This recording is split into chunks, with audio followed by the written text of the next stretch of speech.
We got what we wanted, Seahawk fans. We get the 49ers again for a trilogy up in Lumen Field for the NFC divisional round. I cannot wait to see what our Seattle Seahawks do against San Francisco. It is technically a rubber match, but I feel pretty darn confident.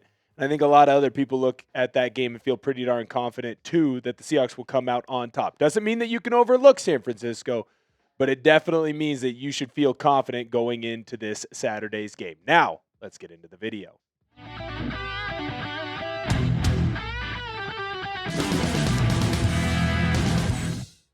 This is Seahawks Today. I am your host, Will Ortner, and we need to dive into the latest injury news that is going to affect the Seahawks against the 49ers in this game. But what's very important about this video, we are actually going to be looking at San Francisco's injury news and how San Francisco is going to be dealing with two of their key pass catchers, probably not going to be able to go in this matchup. One of them for sure.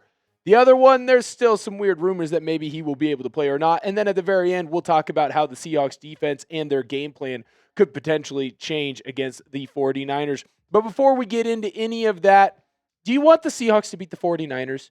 If you're watching the video, you damn well better say yes. So come on in and hit that thumbs up button. Like the video if you want the Seahawks to come out on top over the 49ers. Don't jinx it. Don't be the one that doesn't hit that thumbs up button. All right. Let's dive into the key injuries for the San Francisco 49ers. And of course, I'm talking about tight end George Kittle and wide receiver Ricky Pearsall. Now, both of these two pass catchers, I would say, have had a slightly disappointing season, but both of them have been dealing with injuries throughout. We're going to talk about George Kittle first. And I actually do feel horrible for Kittle. It's a rough end to a difficult season for George. And the reason for that is he hasn't played bad. In fact, when he's been out on the field, I felt like George Kittle's played extremely well.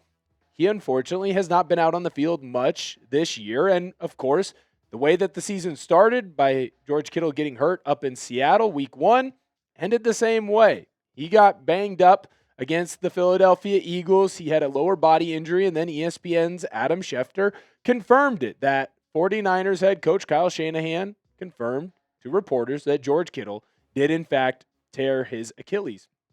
And I just feel awful for the guy. Say what you will about the 49ers and kind of my hatred towards a lot of their fans and fandom and some of their players. George Kittle isn't one of those guys. He seems like a pretty happy-go-lucky guy. Sounds like he's a pretty good dude. From all that I've heard about Kittle, he really makes a point, even when he's at visiting stadiums, to go out. And if he sees a fan that is saying nice things to him or about him, he goes over and makes sure that he says hello to the kids. But what's important to look at George Kittle's stats here, and what's important to kind of note, while his numbers might not be as high as they have been in previous seasons, he's still a primetime player. He's still a primetime performer, and you know that when the 49ers were in the low red zone this year and George Kittle was available, he was going to be targeted. That's why his touchdown numbers are so high. It's basically a touchdown a game when he is out there playing for San Francisco. The rest of it, look, man, it sucks for San Francisco, but at the same time, we also have to admit as Seahawk fans that this is good news for us because it's one less weapon that can really attack the Seahawks. And frankly, George Kittle has been a little bit of a Seahawks slayer. He's been the type of guy that comes up with the big play, the big catch, late in games against Seattle. And now Seattle doesn't have to fully commit Nick Emmanwori to George Kittle. Remember, going into that Week 18 game, I said Nick Emmanwori is one of the few players that can go mano-a-mano against George Kittle and really shut him down and really slow him down. And in that game, you saw Nick Emmanwori most of the times that George Kittle was going out on a pass route. That's who was covering him. And Emmanwori did a fantastic job of shutting him down. Now, you don't have to fully commit Nick Emmanwori to one player. No offense to Jake Tonjes. He doesn't scare me the same way that George Kittle would scare me.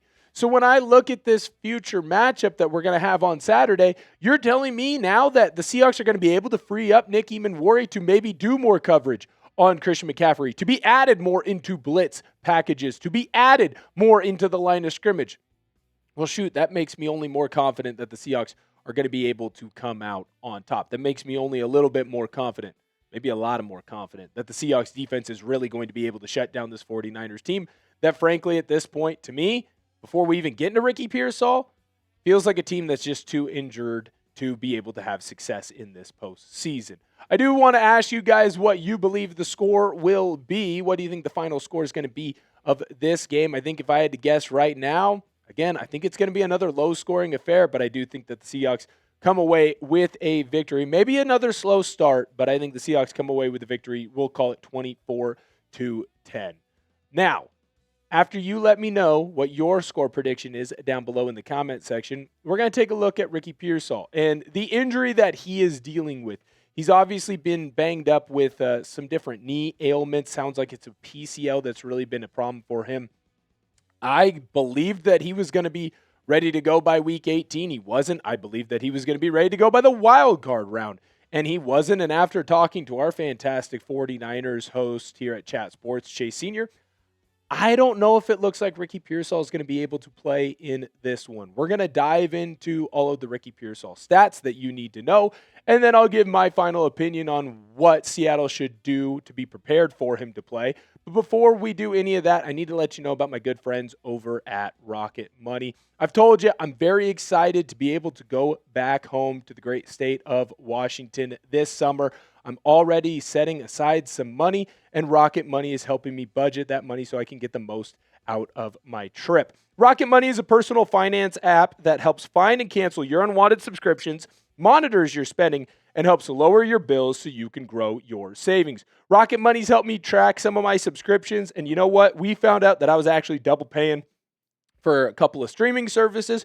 Rocket Money helped me find those double payments and cancel those extra subscriptions, saving me some money that I've been able to set aside into that travel budget. Now Rocket Money is helping me set spending goals for each month. So I'm able to set a spending goal, save a little bit of extra money on the side, put it into that travel budget. And what do you know? I think I'm going to be able to do a couple of things that I might not normally have been able to do when I go on that trip back home. And that, of course, is all thanks to my good friends over at Rocket Money. Let Rocket Money help you reach your financial goals faster. Join at rocketmoney.com/SeahawksChat. That's rocketmoney.com/SeahawksChat. rocketmoney.com/SeahawksChat. Shout out to Rocket Money, man. They've been really helping me save for that trip home. Very excited to get back to the great state of Washington. Get down south too, Southwest Washington. Okay, back to Ricky Pearsall here.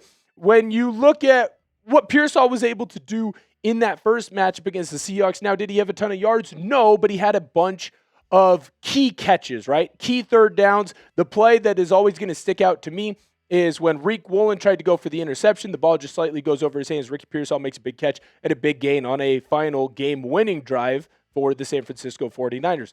The rest of the year hasn't been all that great because, again, Ricky Pearsall has been in and out of the lineup. He's been a guy who's been dealing with different ailments, and unfortunately, or fortunately, depending on how you look at it, San Francisco continues to get these players that are really freaking good, and I do think Pearsall would fall into that category, but they're never able to stay healthy. He barely played half a season this year, and so he wasn't really able to grow into that role of becoming wide receiver one that clearly San Francisco wants him to be. Now, if I'm the Seattle Seahawks, I am saying that we need to be ready for Ricky Pearsall to play. Have to be ready for him to play because he's the type of player that could come up with a big catch in the slot. He's the type of player that can create certain mismatches and different alignment changes. But right now, it doesn't feel like he's going to be able to go early in this week. So I think that the Seahawks need to prepare worst case to best case. Operate worst case, Ricky Pearsall is able to play. That probably means that you're going to have to commit Devin Witherspoon more to Pearsall because he can kind of shadow him around throughout the field. Or maybe that's a spot where you put Josh Jobe more so on Ricky Pearsall and then allow Devin Witherspoon to maybe cover someone that you're a little bit more scared about between DeMarcus Robinson or Juwan Jennings, who we'll get more into in just a moment. But understand that the Seahawks need to come into this week with a game plan that he's going to be ready to go, because if San Francisco can get healthy in any way possible, they are certainly going to try to do so. So whatever Seattle can do to be prepared for him, great. and then operate off of that. If he isn't able to go, great. Then your defense just gets to free up one more demon, just like you were able to do with Nick Eamon-Worry. Are the 49ers injuries too much for them to overcome? Let me know down below in the comment section what your opinion is. Yes or no. I think yes, they're too much to overcome, but I would also let you know that even if those injuries weren't there, I feel pretty good with where the Seahawks are at. Now, we are going to look at who the 49ers are going to lean on potentially in this matchup to kind of replace some of the production that they are going to be missing. And of course, the number one player that they're going to add in and use even more than they already do is their Swiss Army knife. That is Christian McCaffrey. McCaffrey's had one of the more impressive seasons from him, in my personal opinion. He's gone through multiple quarterbacks this year. Obviously, Mac Jones playing a lot, Brock Purdy dealing with injuries, not playing quite as much as he normally would. Obviously, you have all the injuries at tight end, over at wide receiver, on the offensive line. The one guy who stayed constant that entire time, it's been CMC. One of his better years, a good rushing year, an even better receiving year. Look, man, he's the GOAT for a reason. Seattle's going to have to find a way to slow him down and stop him, and Seattle did a great job of doing that in the first matchup. Don't be shocked, though, if Kyle Shanahan and CMC, they have a little different game plan for the Seahawks in this upcoming matchup. By the way, Trent Williams will be back and playing in this game. He didn't play in that Week 18 game. Maybe that opens up some more running lanes, or at least gives more of a threat to open up some more running lanes for CMC. Next, we're going to look at Jauan Jennings. He is going to have to turn into that wide receiver one, which he kind of already has. Another solid year for him. He said that he wants the Seahawks. Let's give him the full Seahawks experience. You want to play us? Bring it on, sir. I want every piece. Jennings did nothing in that Week 18 matchup, and I love what the Seahawks secondary can do to shut him down and slow him down. I do not see Jennings having a big game against the Seahawks, but he will be their number one option. And don't be shocked if Brock Purdy does try to force feed him. The other wide receiver that we have to look at, of course, is Demarcus Robinson. Now, his stat line isn't going to jump off the page to you, but I'll tell you right now, he basically had half of those stats in that Philadelphia Eagles game. Multiple big plays from Robinson. He is a guy that Seattle will have to at least be wary of, because at any moment, he can explode for a big play, and he did so against the Eagles. And that was going up against a pretty darn good cornerback in Quinyon Mitchell. Be aware of what he can do. Now, you don't have to focus all your attention solely on him, but I'll tell you right now, Robinson is a player that could come away with a sneaky big catch or two. I feel pretty darn good right now with where the Seahawks are at. If I could, I would turn injuries off. Unfortunately, this isn't Madden, and so the Seahawks have to kind of deal with the hand that they're dealt, and the 49ers have to do the same thing as well. Injury news like this for Seattle allows them to focus more on other players on the San Francisco offense, players that they might not already have done so. Jake Tonjes, Kyle Juszczyk, two guys that I didn't put player bios in for, but they are guys that could come up with big catches in this matchup, and they are people now that Seattle can have more of a focus on, because they're not going to be the fourth and fifth option. They're going to be the second or the third, right? Because injuries happen, now they move up on the depth chart, but they also move up on the spotlight for the defense. The other big injury news that we haven't gotten a chance to talk about, but I do want it to be on your radar, Fred Warner. There are rumors swirling about him. Will he be able to return? We don't know yet. Signs indicate that probably not. But if he does end up coming back, I'll tell you right now, we'll have a video out here on the channel for you. Make sure that you hit that thumbs up button. You want the Seahawks to come away with a solid victory against the San Francisco 49ers and advance to the NFC Championship game. They can do so on Saturday, especially if this defense continues to play the way that they have been all season long. And of course, hit that sub button. We are growing rapidly here on Seahawks Today. Help us get to 80K. We're really trying to reel in Dolphins today. They had a big growth over the last week. They're jumping up about 400 ahead of us in subscribers. Let's go in and catch them this week. Thank you guys so much for tuning in, and I cannot wait to see you next time.